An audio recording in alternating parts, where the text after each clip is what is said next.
Hey everyone, welcome to M&M Ielts. This is Manmohit. In today's video, I am going to cover another of the listening topic in the Ielts exam, which is form, note, table, flowchart, and summary completion.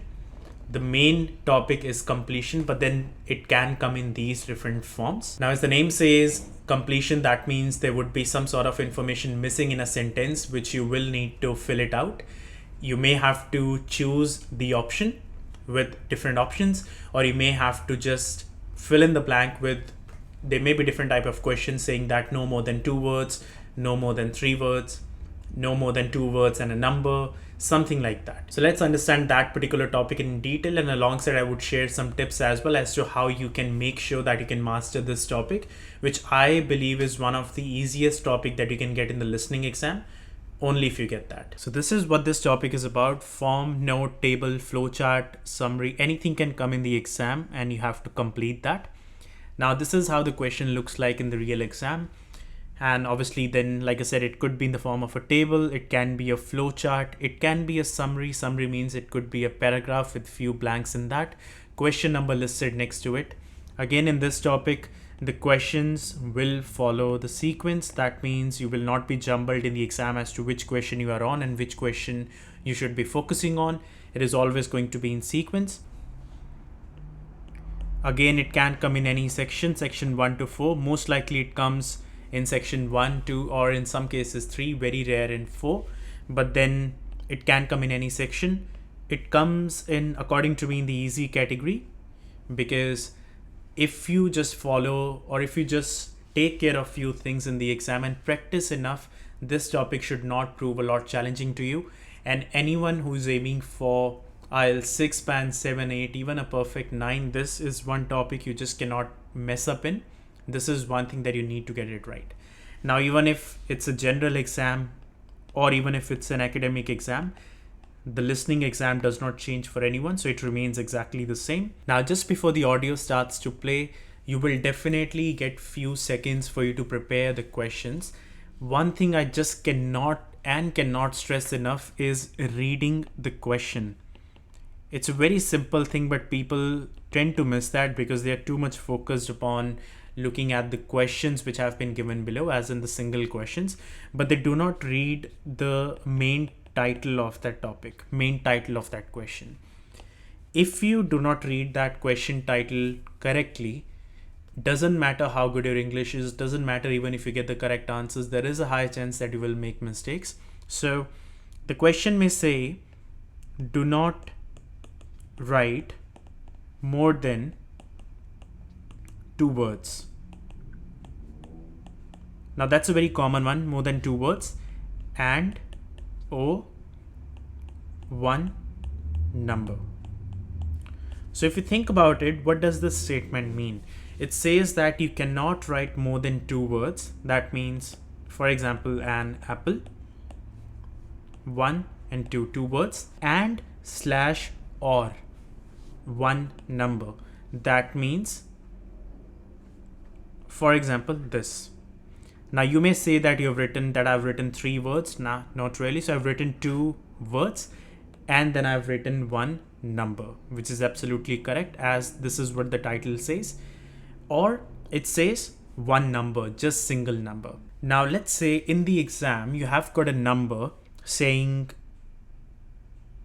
let's say 2543. Now if you write it like that, it's absolutely correct. If you start writing it as 2500, you're already wrong. Doesn't matter, even if you write down the correct spellings of this number, you will not get any marks for that blank, because you have exceeded the question requirements, which was no more than 2 words. So if it's a number, always prefer writing down one number. You don't have to put a comma or anything like that. If you put a comma and all that, that's perfectly fine. You will get marks.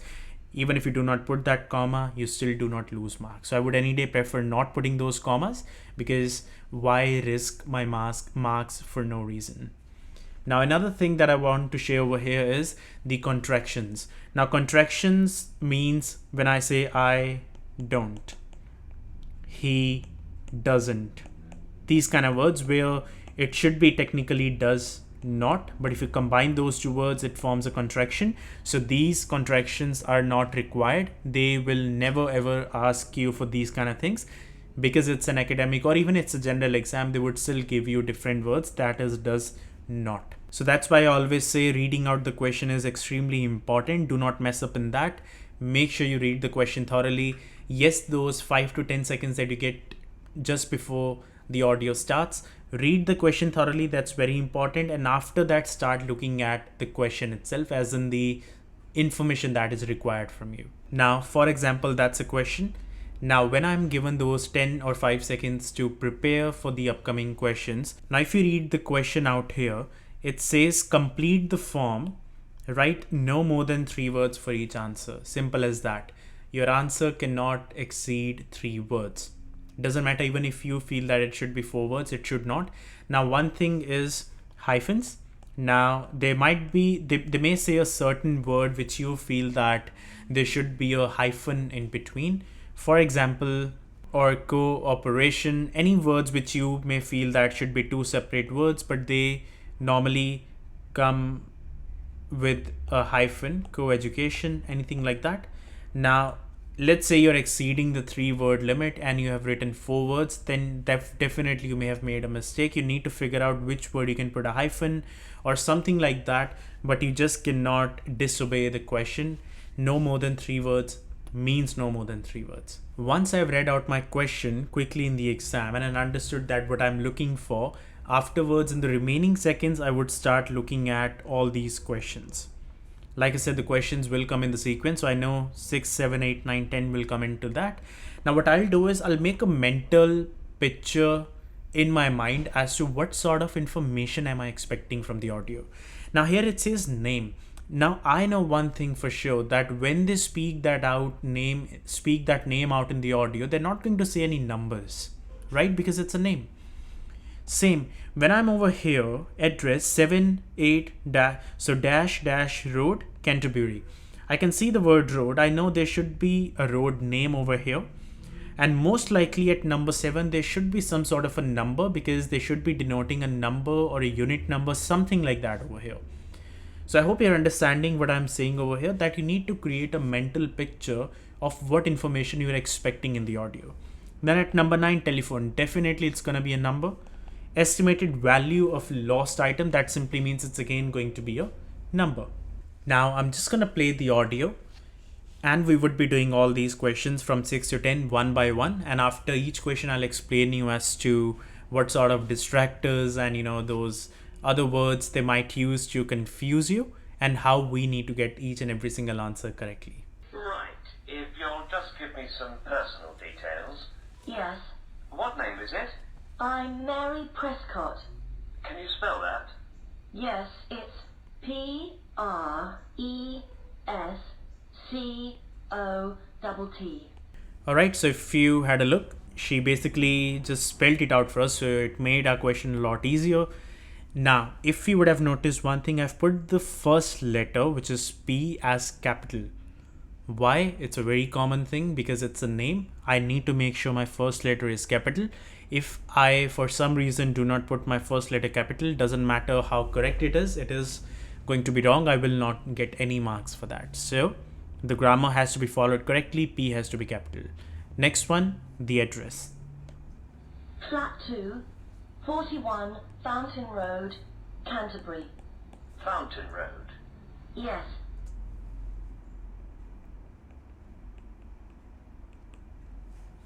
So 41 Fountain Road. Now again, like I said, they did say a number, so we can put it out like this, 41.